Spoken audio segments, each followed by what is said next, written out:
Hello, viewers, and thank you so much. Once again, this is the Big Talk with me, Costa, and today we have another exciting episode.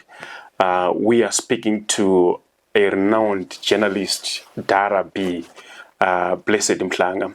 We know the story that he was jailed for over 70 days, accused of having transmitted messages or broadcasting messages that were deemed to be insightful, precisely to incite public violence. So we want to hear the experience, Dara, from you. We remember that you were invited by the police more than twice, and then I think it was the third time that they had to detain you and then pressed a charge against you. Would you like to just give us a background of how that story unfolded? So basically, the war veterans, 6 of them, led by Blessed Rune Sugeza, at that time ZANU-PF Central Committee member,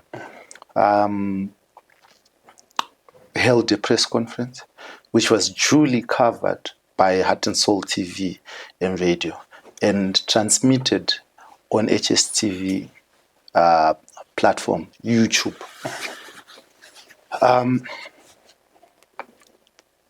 Someone deemed 2 of those press conferences to contain messages that incited violence. And in their wisdom or lack of it thereof, they decided that the person who is responsible for broadcasts at HSTV is a senior journalist in charge of presidential affairs, whose name is Blessed Mhlanga. And they decided to summon that person to the police at the most 3 times. And on the 4th time, I was arrested. On the 4th time, I presented myself to the police. When I heard that the police had come visiting and demanding that they wanted to see me, they came to our newsroom.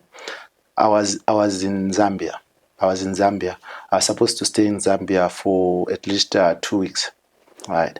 So when I heard that they were looking for me, I flew back from Lusaka into Zimbabwe, past the airport.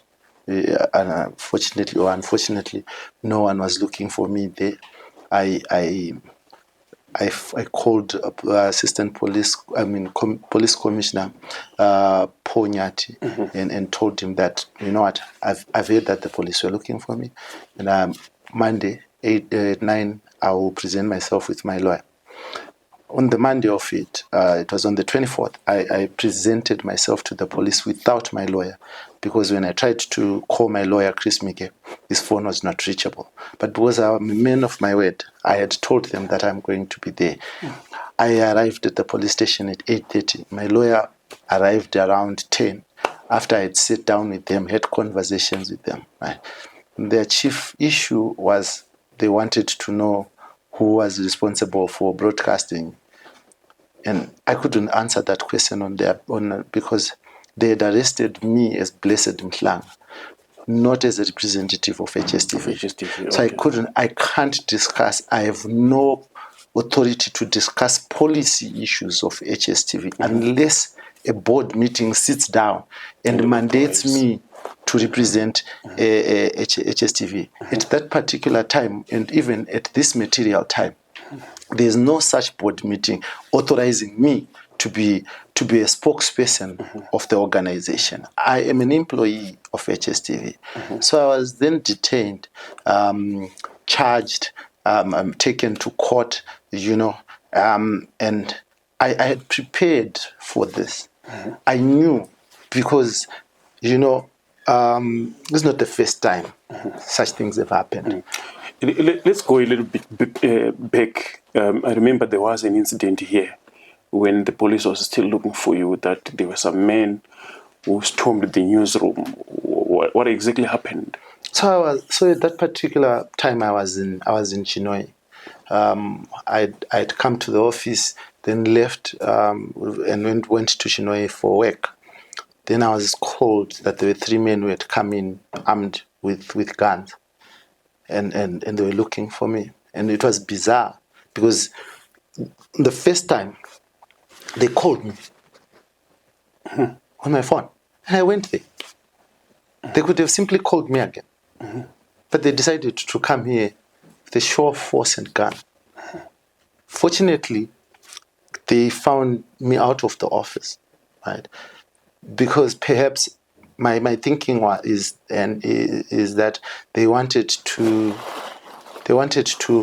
show in court that I'm not a good candidate for bail because I can escape, I can run away because they came looking for me. That they had to carry guns to come and fetch you. Exactly. Yeah, And it was shocking, but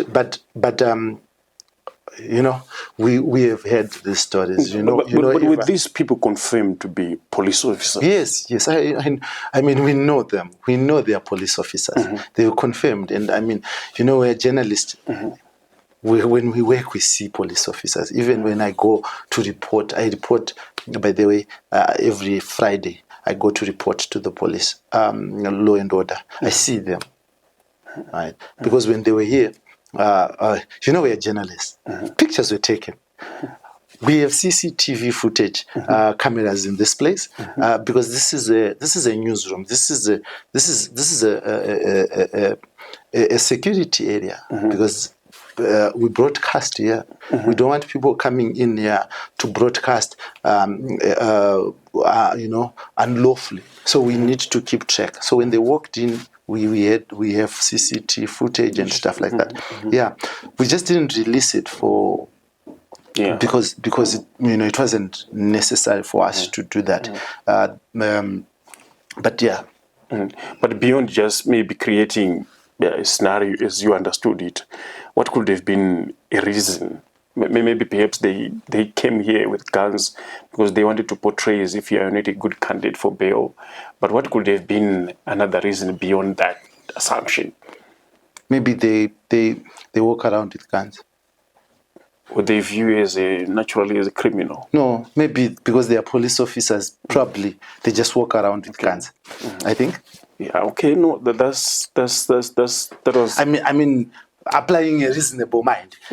Police. Normally, if you go to South Africa, you find police officers walking around with pistols and stuff like that, right? So naturally, since they are law enforcement agents, probably it's one of their tools of trade, right? Like a journalist will walk around with a pen or a dictaphone or something like that. It shouldn't shock you that they do that. How long were you detained at the Harare Central Police Station? So I went there on the 24th. And I went to court on the 25th. The following day? Yes. So how was the experience? How was the night there at Harare Central? Look, the cells at Harare Central are terrible. They smell. The blankets are infested with bed bugs. Kids? Yes. The toilets, wow. But what struck me the most is the fact that most of the people who are detained there go without food because the police cannot or is not providing food to people that it detains. So if your family members don't bring you food in Harare remand prison, you will in Harare Central, Central Police Station, you will die of hunger. How did you manage that night? Well, I was jovial. I laughed with the police officers. My lawyers came. They spoke to me. I made the best of it. I made the best of it. Yeah, I made friends. We spoke. And a lot of people appreciated us, appreciate the work that HSTV does. And I think the reason why I was really arrested is because I also look like the face of HSTV. Because when people see me, some people think I actually own HSTV. Some people think I'm actually HSTV when I'm not. Yeah. Yes. Because HSTV has decided in its wisdom, maybe or lack of it, to put me in front as the face of and I'm privileged to get that backing from my employer. And what was the reaction from your family the night after your detention when they met you at court? Oh, they just thought, it's one of those things. But I had prepared them. I had actually prepared them. That you should expect the worst. Yes, I'd actually prepared them. I spoke to my daughter, and I told her that I'm going to go to the police. She might prepare for the worst. And at that time I was in Lusaka when I was talking to her, and she said to me, "Dad, why don't you just run away? Why don't you just go even to the UK or something? You've got a valid visa. You can just fly there." And I said, "No, but I can't go. My family, you are here. I have responsibilities. I have a job that I love. I can't go to the UK." And said, "But we can talk to you while in the UK. We can't talk to you when you're in prison, And I said, "No, I'm going." And then she was like, "Okay, so what's the worst that they can do to you if you go?" I said, "The offense that they're charging me with, I can be in prison for up to 5 years." And like, 5 years, Dad? Like, yeah, I won't die. So we had this conversation, we had this family, conversation, yeah. And they were prepared, but it's not an easy thing. It's not an easy thing. It was not even easy for me, But I remember my wife saying that every time she saw me and I was smiling, I was talking to people and stuff, she felt better. You felt bad. Okay, let's move to your stay in prison for over 70 days. Of course, we know the court stories, you being denied bail by the magistrate court and also by the High Court. How was your stay? It was, apart from the horrible conditions in Harare Remand Prison. And apart from the fact that my bail was denied, my dignity was denied to me, my right to access to education was denied to me when I was denied an opportunity to go and write exams twice, by the state. Apart from that, my stay at Harare Remand Prison was beautiful. I enjoyed it. Let's explore this, your education status with the University of Zimbabwe, right? Yes. So what is it like now after missing those examinations? I'm still a registered student of the University of Zimbabwe. I haven't had an opportunity to sit down with my chairman of the faculty or the dean, because lecturers at the moment at the University of Zimbabwe, as you are aware, are on strike, right? But I think, if anything, the worst is that that I will delay. It will delay my progression, right? Because I only missed 2 modules. I still have 2 more that I can write this semester. So the worst case is it could delay.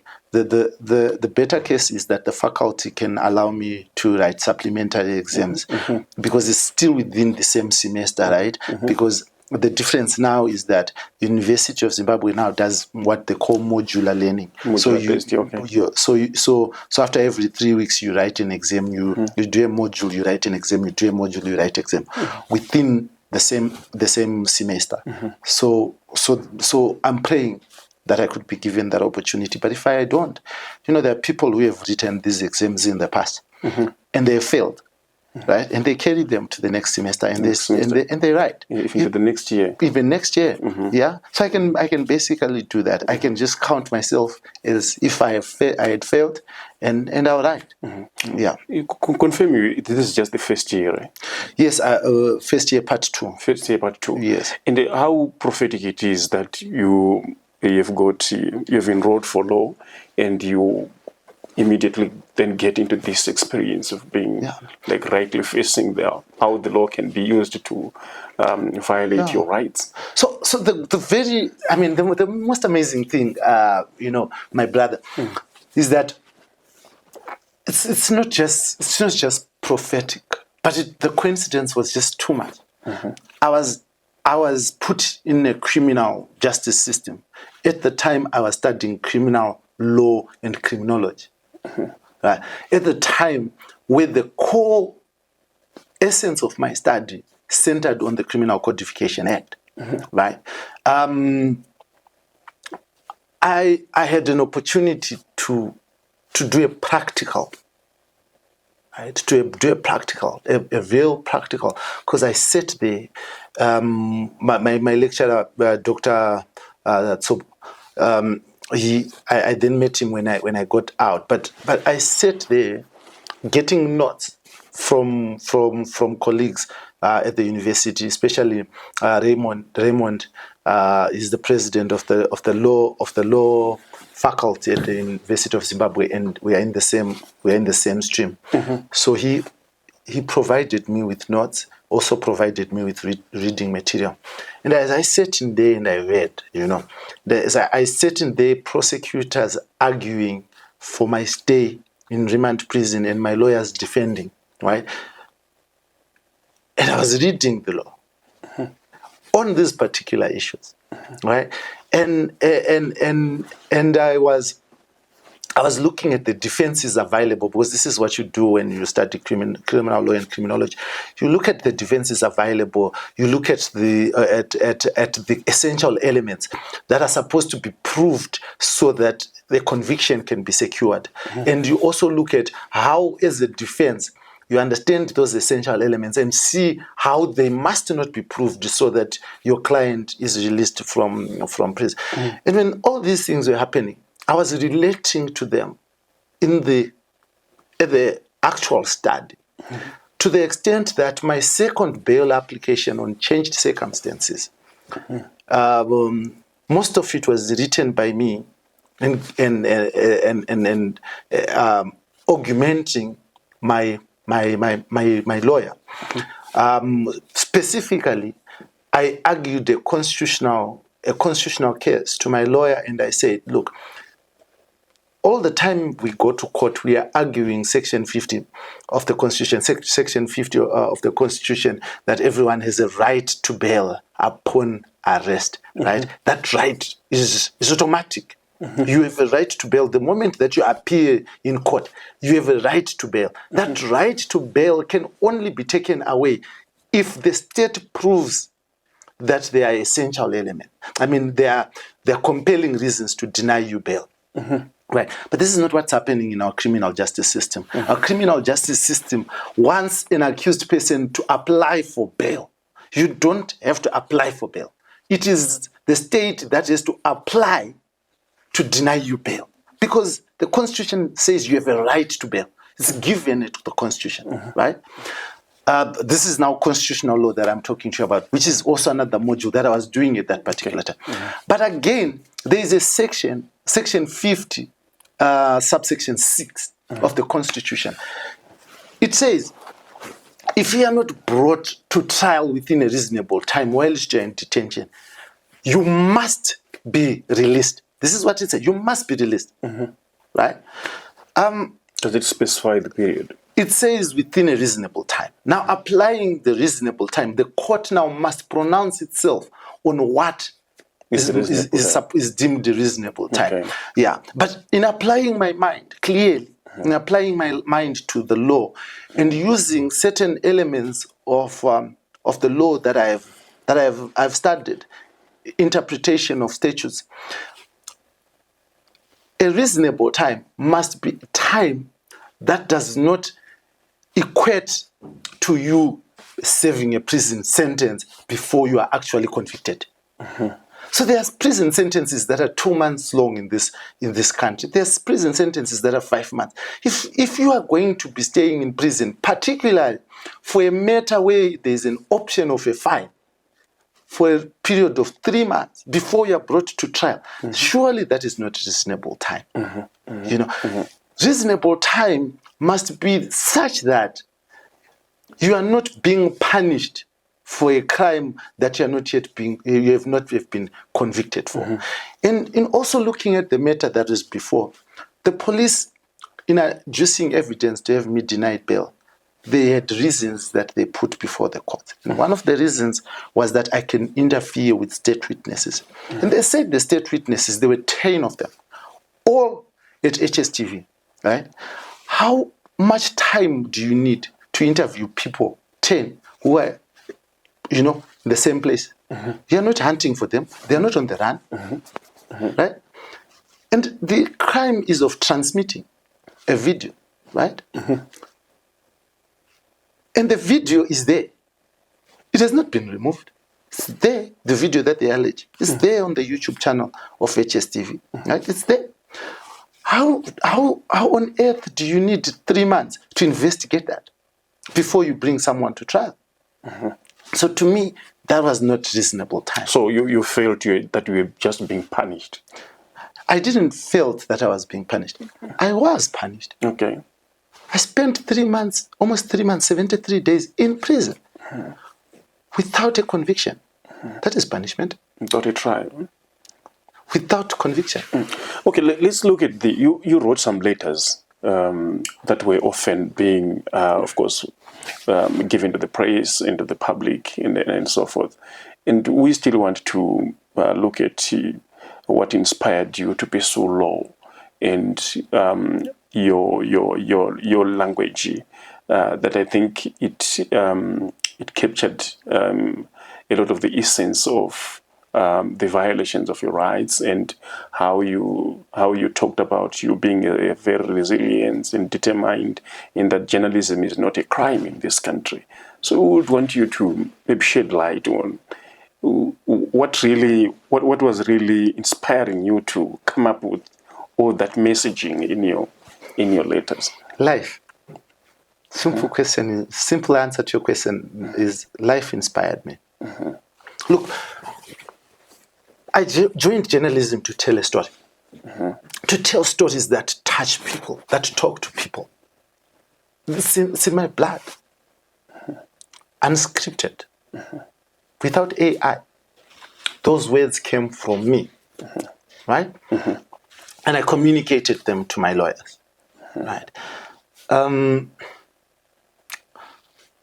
When you experience life, you want to share that experience with others so that it speaks to people.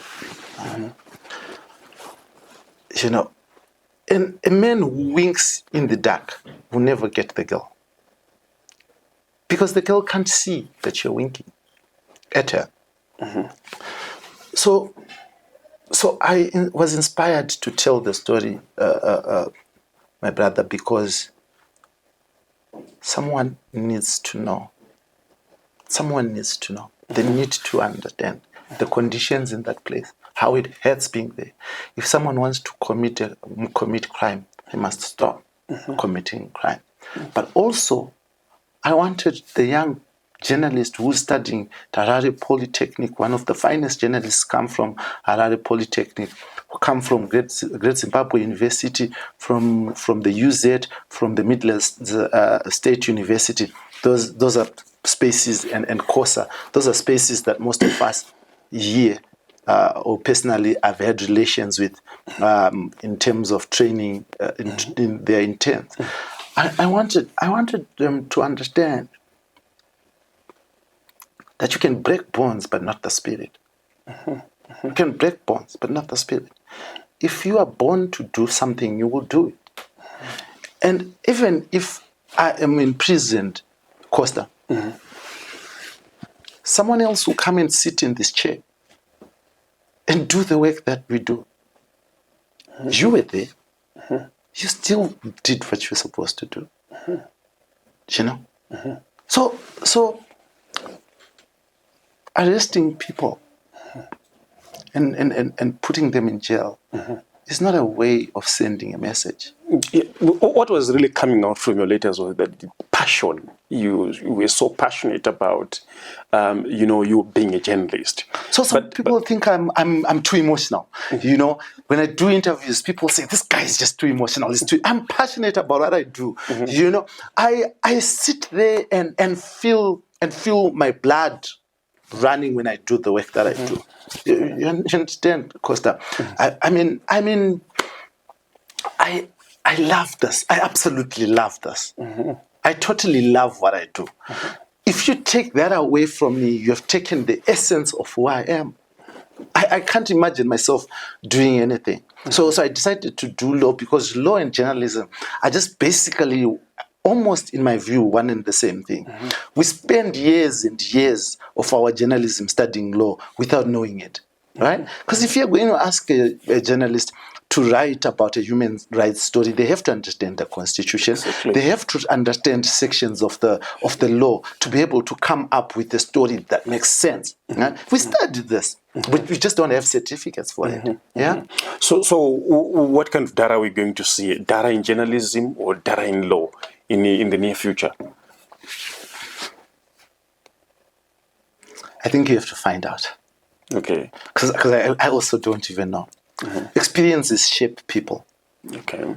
And as you move forward, the experiences, this is why I used to ask myself why companies always say we want people with 5 years experience, we want people with experience in certain positions, right? Because that experience shapes you and it makes you the person that you're supposed to be. So my view is that the data be we are going to see. You also have to discover. But there's one thing that I'm sure I will not change: my passion for what I do. My father used to tell me that you must be the best at what you do. It doesn't matter whether you are the window cleaner or a toilet cleaner. If you're a toilet cleaner, the day you're not at work, the bosses must notice that these toilets have not been cleaned properly. You must be the best at what you do so that people seek you out. It doesn't matter how small or how big the thing you do is. So this is what I seek to do. But how has been law so far? How has been studying law so far? You are into part 2 of the first year. How has been law? I mean, brilliant. I've had brilliant lecturers. You know, I'm saddened that our lecturers are not teaching at the moment. But I've had brilliant, passionate lawyers. One of the best lecturers that I've met. You know, I've met Professor Love Duku outside as a political player, and I've had interviews with him. But that guy is brilliant. Maduku is brilliant. Maduku knows the introduction to law, the whole book that he wrote. He knows it word for word by head. I mean that's crazy. I've met Makuya now, you know. Amazing guy. My lecturer who was teaching me criminology, unfortunately, I was not able to attend any of his lectures, but I've read some of the books that he has written on constitutionalism. Dr. Tsozo is amazing. He's amazing. So, and when you read the law, and it gets into you, you feel excited. You feel excited. When you refer to case law and the concept that you are being taught is actually, like, for example, when I was in prison and people would come to me and say, I've been accused of A, B, C, D and stuff. And then, I would know the defense and stuff like that. It's just exciting. It's exciting, especially when you're making an impact other people's lives. I know we'll get to a stage where you can comprehensively tell us about your prison experience, but maybe I just want to find out something. Did you have access? Did you happen to access maybe reading material while at least you were in prison? So I had all my textbooks in law. Those were allowed. And the funny thing is, colleagues from AMH used to bring me the Newsday, used to bring me the Zimind and the Standard. And at some point, I eventually asked them to stop bringing. Why? Because they bring you a newspaper, right? it goes through security. They censor that paper. They cut out stories. What do you mean? So they will take a scissors and read the story and say, no, this story is anti-government. They cut it off. Okay? They say, no, this advert, because the Newsday used to run a picture, my picture, every single day, counting the number of days. Right? They used to cut it out as well. Okay? They used to take it and cut it out. So eventually, when the paper came to me, Costa, yeah, and you couldn't actually read anything because Really? yes, because when they cut the other story from the back, right, the story in front is also cut out. Yeah, exactly. So at the end of the day, you have only 2 or 3 stories that you can actually that you can read Yeah. fully. Yes. Okay. In fact, the worst thing is that they would cut out the masthead of the Newsday. I have no idea why, but they allowed the Herald to get in unmolested. Oh, you're also accessing the Herald yourself, or you just saw other people? The other prisoners would get the Herald, right? Okay. Untouched, uncut. Are they buying these newspapers or just given? No, your family has to buy for you. Okay. Yeah, All right. your family has to buy for you. If they don't buy for you, you won't get it. So you precisely had to ask your colleagues to stop bringing the newspapers because it was not making any sense. It was not making any sense to me, but I think it was making sense to the prisoner, to the security guard, because for them to cut the story, they would have to read it first, is it? Yeah. So they would read the whole Newsday. Time to read. Yes, they'd read the whole Newsday, then decide after reading that no, this story is anti-government, or I don't know, this story, any story that was written by the Newsday about me, about the court processes, they used to cut it off. But if they were cutting that, what would you appreciate is their appreciation of the essence of journalism in this country? If they would then have the courage to remove some stories and pictures and so forth, what would you appreciate is their comprehension of the essence of journalism? No, they're at work. They're working. Most of those guys do that out of lack of choice. They're actually very angry, some of them.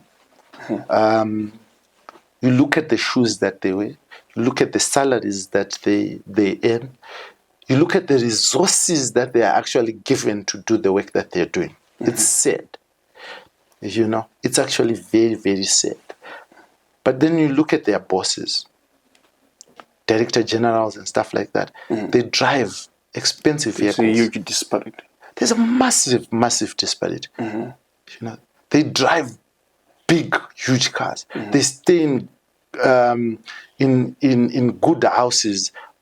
Some of them that belong to government, right? Some of them were given loans up to 300 or so thousand to buy themselves houses, right?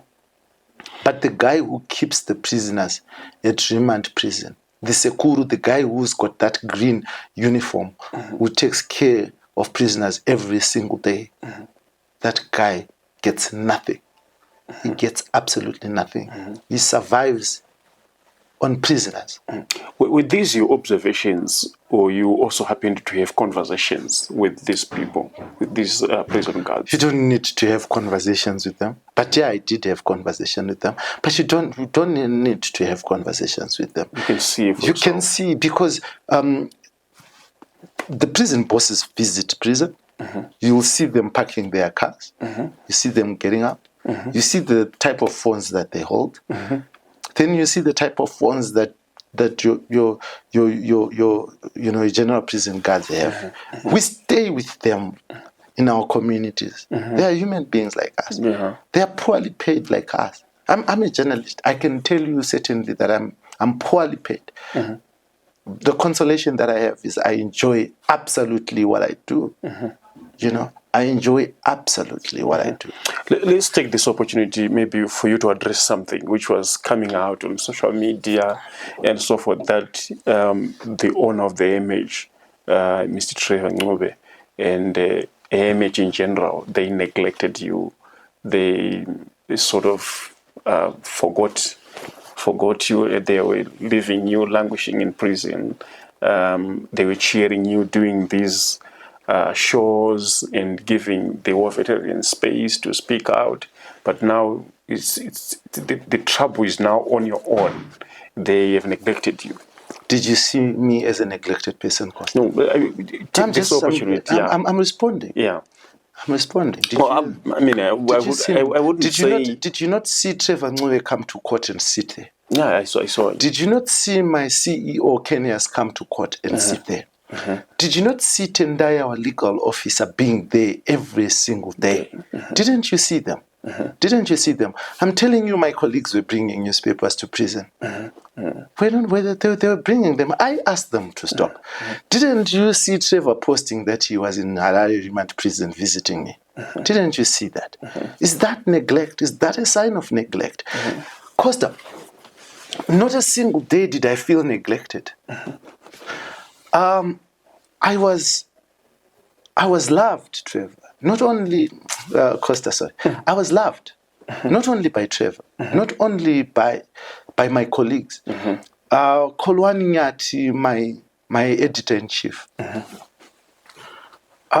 would leave his office, his deadlines, and come to prison and sit there and talk to me. The CEO would come, right? My family received support from different facets, from people that I've never met, from people that I know. You know, some of them didn't shout that they were helping because of obvious reasons. Yeah. But there was a massive swell of support. Some people, when my wife's phone number was posted on Twitter by Hopol, when he said those who want to donate Echo Cash, you can donate. Some people donate as much as $1. Some would donate 50 cents and send a text that, you know what, I walk home every day. I don't have money, but I'm giving Blessed 50 cents. If you can find something that you can buy for 50 cents, I had massive support. Yeah. It changed my life. I had massive support. I was never neglected. Let people not lie. I was loved. The reason why I will continue doing the work that I do is people love me. People love the work I do. I'll not leave. And how was your family? I mean, how was the welfare issue? How did they go about it with your absence? I've just addressed that. The only thing that they missed was me.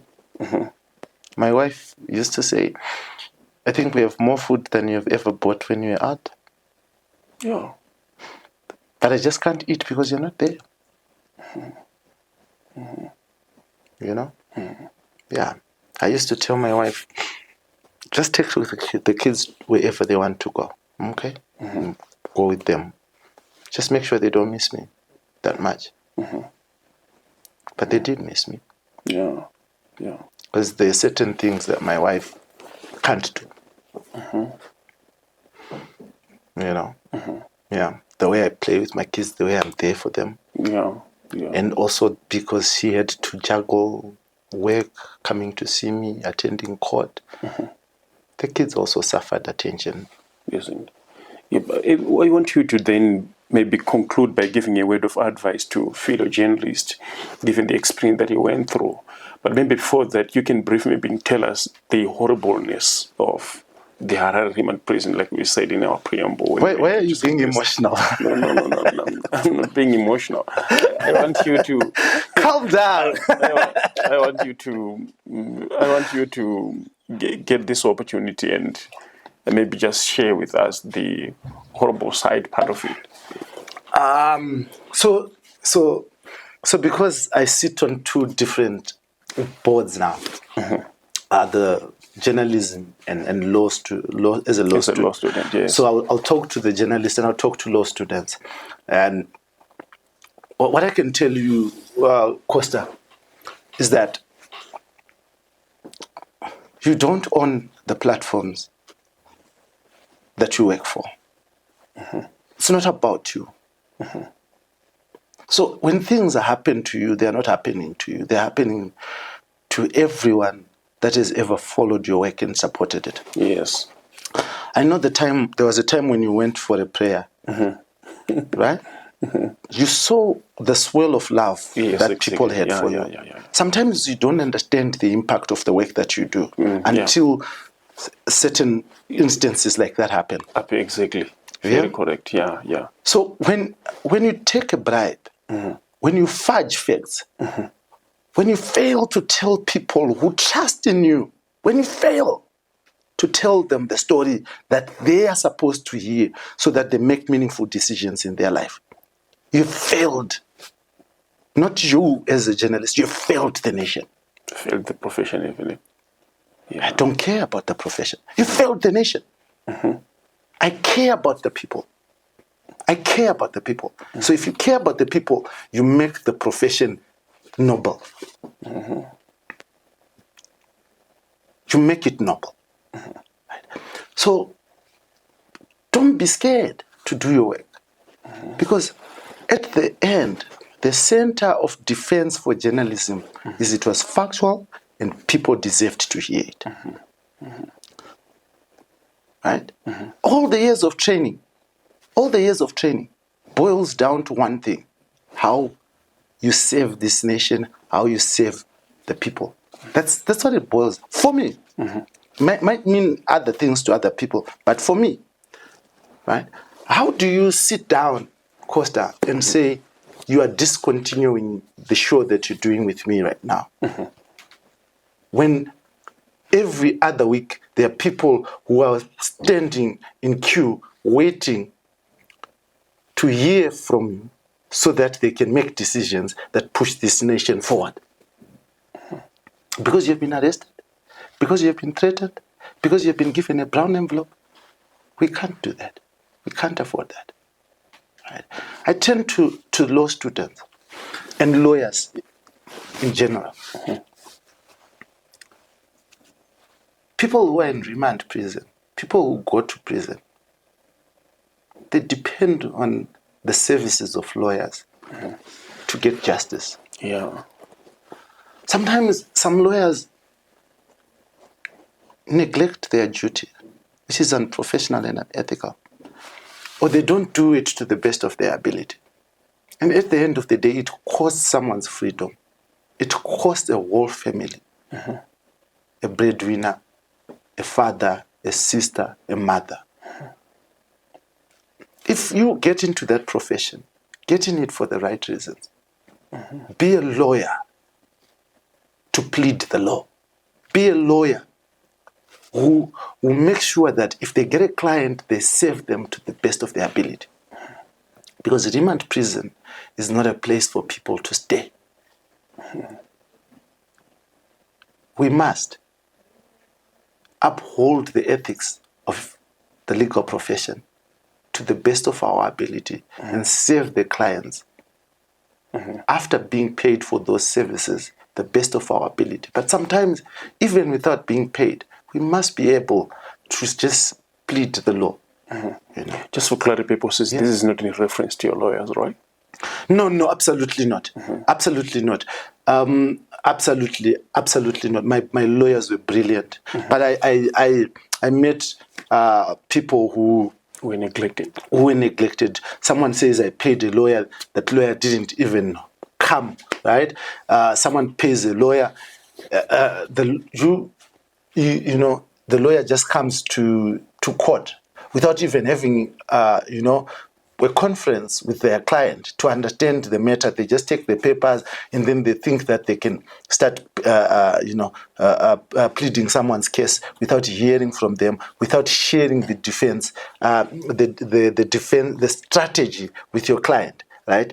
As a result, when the case goes south, the client believes that you didn't do the best that you ought to have done. And particularly given the aspect that lawyers take instructions from their clients. How then do you represent someone that you have never sat down with or spoken to? Where did you get the instructions? You were not even there when the alleged offense happened, right? So you need to understand some of these things. My lawyers would come, brilliant lawyers. Most of the letters that they read, some of them I'd dictate them down, or they would write them. They would write down, and stuff like that. They were amazing. I think my lawyer, Chris Mike, would come to prison 3-4 times a week. Okay? Yeah. Normally you'd come around 2:30 to close to 3 because visit ended at 3, right? But he would come. He would come and sit down with me. Like I said, the second bail application on changed circumstances, I wrote some of it. My constitutional application to the Concord to challenge the legality of Section 164 of the Criminal Codification Act. I actually sit down with notes from Joe Felto, with notes from Professor Love Momadugu. I sit down and saw that there's this gap that is there in this law constitutionally. And I said to my lawyer, I think we should do this. I've these case laws. I've this there are these arguments from Professor Maduku's notes. I have this from Joe Felto, And he said, can you just put it down, right? And then we take it from there. I drafted it. I wrote it down. I gave it to him, right? And then he prepared it, and went to Advocate Tabani Mpofu, right? He also felt it was a brilliant piece. We filed it, right? So my lawyers were brilliant. But my advice is for things that I've experienced in other areas. I know Professor Maduku is also representing Moses Mpofu and Mike Shimombe. I mean, he's a whole professor, But that guy comes to prison to visit his clients, sit down with them, show them papers, say, this is what I'm going to argue, this is what I want to say in court and stuff. And even though they don't probably understand or appreciate the aspects of law, but when they go into court and sit there, they know exactly what their lawyer's game plan is. And if they have any reservations, they are able to challenge it before the judge. Okay. You understand? Yeah. So yeah. So when you're a lawyer, you need to be able to take time to do that. It's important. I experienced it. Yeah. I want to hear something. Yeah. Obviously, this is a very brilliant experience that you are sharing right now. You want to understand that you have some junior journalists here at HSTV and even outside HSTV who are looking up to people like you. What are they saying to you after this experience? I think you can only look at the work HSTV was doing when I was in prison. That I'm no longer the one who does things here. I actually stopped doing a whole lot of things except interviews a long time ago because I'm proud to have trained a young crop of journalists who are committed and strong. Right? I've had young journalists talk to me who are inspired. Right? They think I'm brave. I'm not brave. I have no choice. If you're in prison, you have to survive. You can't die. Yeah. If you have a job, you have to do it. You can't run away. I'm not brave. I just don't have a choice. I have to do the work that I do. So I'm proud. I'm really happy. But also the young journalists who work with me here are extremely confident. Right? Yeah. because they know I have their back. They know that, Yeah, because I could have, when I went to the police, I could have said, "Hey guys, I'm not the one who transmitted." It was HSTV. It was actually this person who did it. Yeah, I could have done it. I could have said that, right? Basically, because look, transmitting at my level, why would I transmit? Why would I be the one who sits down on a computer and says send? I would have failed. Costa, it's like when bread is baked at Proton. Do you expect the CEO to drive the truck to go and deliver the bread in Guero? It doesn't make sense. You understand? Yeah. Transmission is just the delivery, right? The work that is there is to refine ideas. That's my work, to refine ideas, right? In the background. To say, someone says, I'm going to cover a press conference, right? And I'm like, okay, so what are the questions that you're going to ask? What is the issues that the press conference is going to discuss? Okay, I think if you ask this question and you ask this question, it could be useful for you, right? Then the guys go and cover press conferences. They broadcast, But as they do that, they are acting under express instructions from HSTV. Right? They are doing so with the mandate of HSTV. Right? Like it takes with the internet that we have here, it takes about 2 hours to upload something on YouTube. You think I'd have 2 hours to sit uploading something for it? I mean, honestly speaking. Yeah. No, I hear you. But okay, what are, when you're going into these social spaces after your release in prison, what are other journalists outside HSTV saying? What kind of conversation are they having with you? I think I need to give them a warning. Please stop buying me beer. My comrades, buy me shoes or something. Okay. No, it's been amazing, Okay. I was invited to give a small lecture at the World Press Freedom Day celebrations by the Harare chapter, MISA, right? Yesterday, I'm not sure when you're going to air it, but on Tuesday there was a press conference, ZANU-PF. I went there, all the journalists across the board. What is polarized in the media industry is the newspapers, is the products themselves. But us as journalists, we are friends, we are family. We talk to each other. Doesn't matter whether you're from ZBC, doesn't matter whether you're from the Herald. If something happens to you, we feel for you. And comrades feel for me, right? And every time I walk into some space, Dara took 10 six pack, and you know that this is coming from a space of love, because journalists don't have lots of money. So if someone wants to spend $10 on you to buy a six pack, it means they actually really mean it. And I appreciate Costa. I totally appreciate. Yeah. Are there no others who are now saying, no, we can't now, so to say, touch the untouchable stories of people because we might risk ourselves and going through the same experience? If they are there, I'm not going to share, because I don't want to scare. I don't want to scare those who are not doing that. Okay. Sometimes let those whispers remain whispers, Costa, because if we give those things credence, we affect the young journalist. And for long we've been fighting to ensure that this media space is not only occupied by men.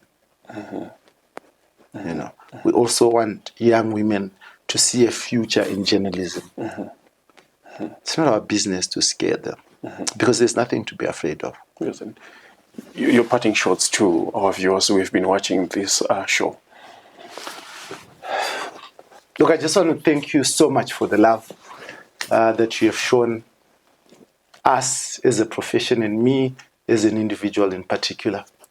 I thank you for everything that you've done. But my at the depth or the cracks of my heart of heart. The assurance is that I will not change for the worst. If I change, it has to be for the better. I cannot let you down. My God can't allow me to. The love and passion that you showed me and my family can't allow me to. We're in this together. We will tell the story. We'll keep the cameras rolling. And we'll make sure that in whatever we do, we put you first. This is your country too. This is my country too. And to those in government, you are bestowed with the power of the Constitution to protect all your citizens, including me. I am your citizen. I respect the power and authority that you hold, the mandate that you're given by people who elected you in the 2023 general elections. It is not my business. It is absolutely not my business to argue whether the election was legitimate or not. It's not my business. My business is to accept the results as they have been announced in line with the law, to respect those in power, and to give them their rightful and due respect. It is also my duty as a journalist to question the decisions of those in power if they run contrary to constitutional and legal norms, and also if they are against the will of the people. Because you draw your power from the sovereign people of this country. It is them that you save. It is them that I save. Those are both our masters. Let's respect them. Thank you very much, Costa, for having me. Thank you, Dara. There you have it, ladies and gentlemen, from wherever you are following us from. This was the Big Talk with Dara B, sharing with you all the experiences that he went through during his time in detention at Harare Remand Prison. Until next time, I'm signing out.